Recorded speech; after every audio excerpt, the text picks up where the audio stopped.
Why do some of the most talented, the most promising, the most powerful leaders so often fall apart?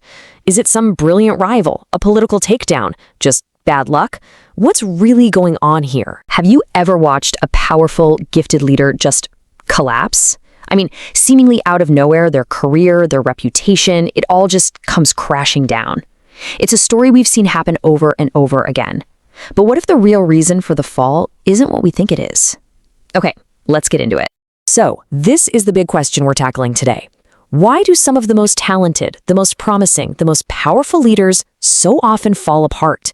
Is it some brilliant rival, a political takedown, just bad luck? What's really going on here? Well, the analysis we're digging into today points to a much more personal, much more internal answer. The greatest threat to a leader isn't some enemy on the outside. Nope, it's their own unmanaged impulses on the inside. A leader's authority collapses way faster from a lack of self-control than from any external opposition.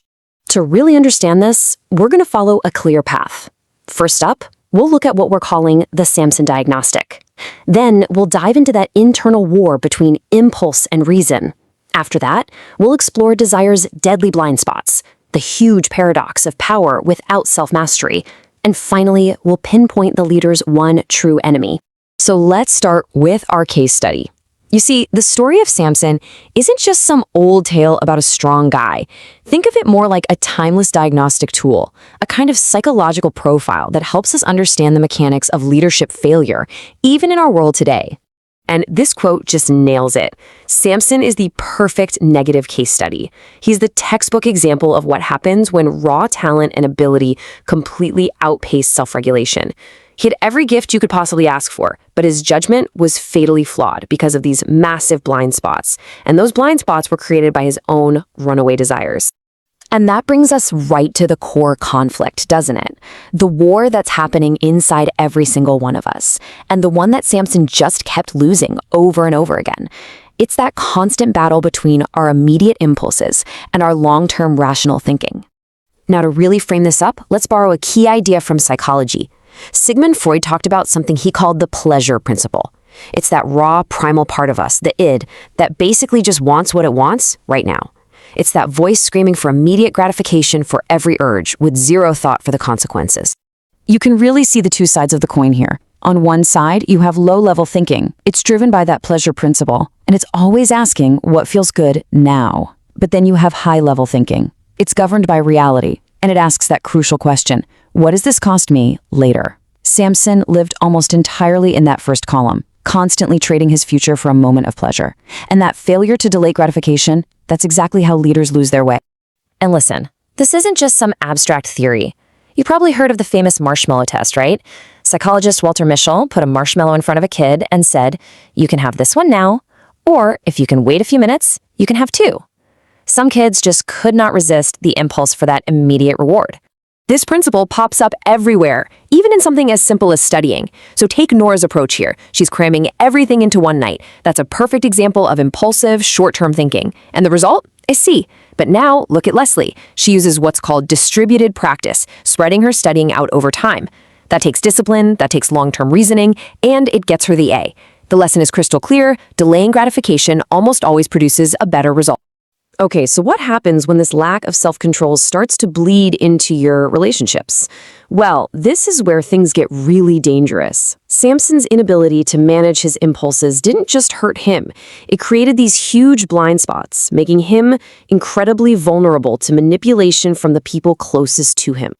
I mean, the pattern is there from the very beginning. His whole purpose seems to be chasing the next thrill. He's operating on pure impulse, and it leads him straight into the arms of people who want to destroy him. He has proximity to them, sure, but he has zero discernment because his judgment is totally clouded by his desires. And this is the inevitable result. Delilah doesn't defeat him with strength. She defeats him by brilliantly exploiting his weakness for her. He knows she's trying to betray him. He's not stupid, but his desire for her is just stronger than his reason. All she has to do is keep pestering him, and eventually that impulsive part of him just gives in and tells her everything. And this really gets to the tragic heart of the story, the central paradox of Samson's life and of any leader who goes down his path. It's the incredible danger of having all this external power with absolutely no internal control. Just look at this contrast. It's wild. On the one hand, you have these incredible, almost mythical displays of power. Kills a lion with his bare hands. But then you look at the other side, and you see a total collapse of character. For every amazing feat of external strength, there's an equally spectacular failure of internal discipline. His strength, without any restraint, actually became his biggest liability. So here's the big takeaway from all this.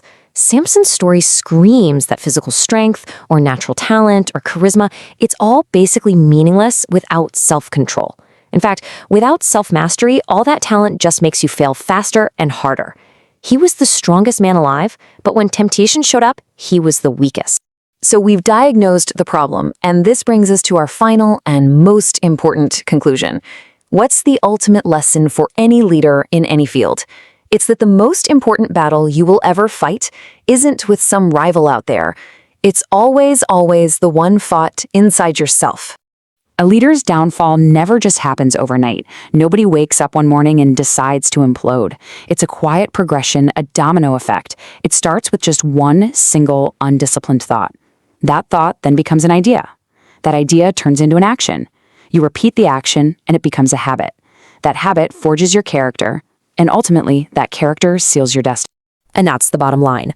The Samson Diagnostic shows us that real, sustainable leadership doesn't start with commanding other people. It starts with mastering yourself. Unchecked impulses will always, eventually, tear down whatever talent and ambition managed to build. You see, these ancient stories aren't just history lessons. They're deep psychological case studies. They are diagnoses of the timeless patterns of human nature.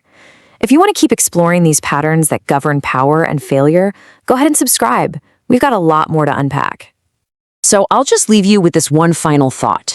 Think about your own greatest strength, your talent, your intelligence, your charisma, whatever it is.